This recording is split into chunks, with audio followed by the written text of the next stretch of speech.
Rehvivahetus on kohe ukse ees. No täpselt nii ukse ees, kui esimene lumi maha sajab. Spetsialistid aga prognoosivad, et sellel aastal võib see periood tulla keeruline. Miks? Sektoris terendab väga hull tööjõupuudus, mis võib viia järjekorrad pikaks. Pigem täna võiks isegi öelda seda, et kindlasti on see teenus olnud kindlasti alarahastatud.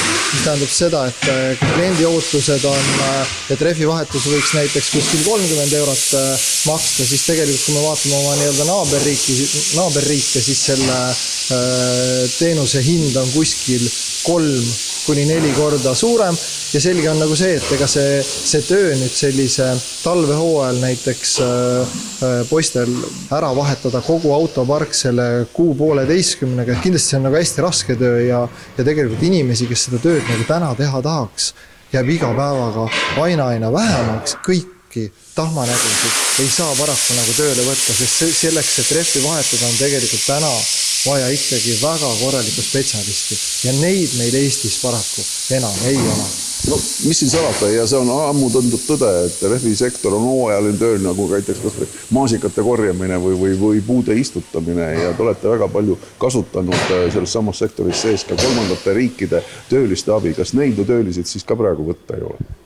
Kusjuures huvitav ongi see, et väga paljudel rehvifirmadel on sellistes tööotsinguportaalides aastaringselt kuulutused üleval. Kui veel eelmine aasta saadeti CV-si just nende inimeste poolt, kes on siis saabunud kuskilt kolmandatest riikidest, siis selle aasta statistika näitab seda, et ei ole ei kolmandatest, neljandatest ega viiendatest riikidest mitte kedagi mitte kuskilt võtta.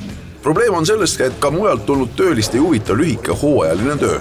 Aasta läbi lisakaadrit tööl hoida, aga ei ole kasulik. Teine pool on rehvid ise. Tootmine on pidurdunud, transport kallinenud.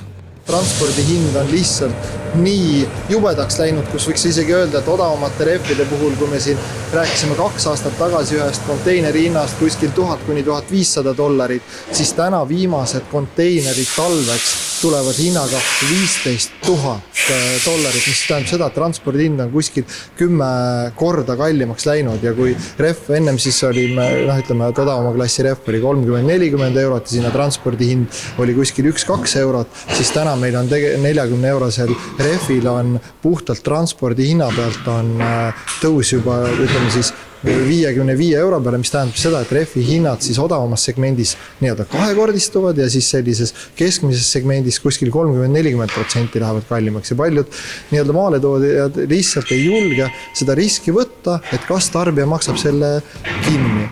Näiteks aastarehvid, nende tarnimine on samuti pidurdunud ja neid naastutama alles hakatakse.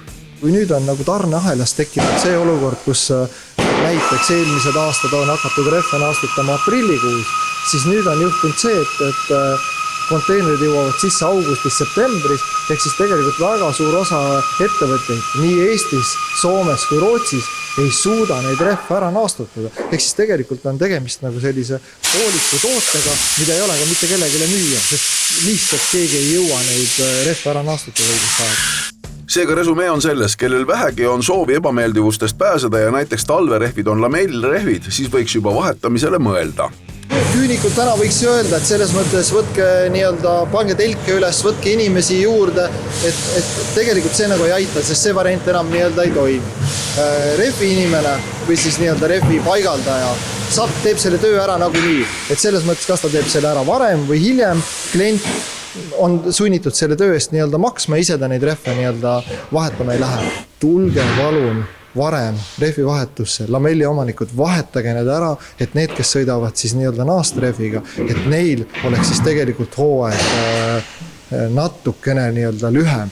Ja ma võiks öelda tegelikult, üks selline hea näide on nagu see, et kui nagu sellele üleskutsele kaasa ei minda, siis me oleme tegelikult täna olukorras, kus tegelikult kui rehvi vahetajad suudavad näiteks 30-40% rehvi ära vahetada, siis tegelikult ei seisa mitte ainult isiklik transport, vaid seisab ka kogu vabariigi transport. Selle taga lihtsalt lumi on maas, suverehvid on all, õnnetused juhtuvad, kaupa laiali ei viida, teenuseid ei pakuta, et kui nüüd tuleb tõesti selline lühike hooaeg ja lumi jääb maha ja inimesed selle peale ei mõtle, siis saab olema päris huvitav olukord.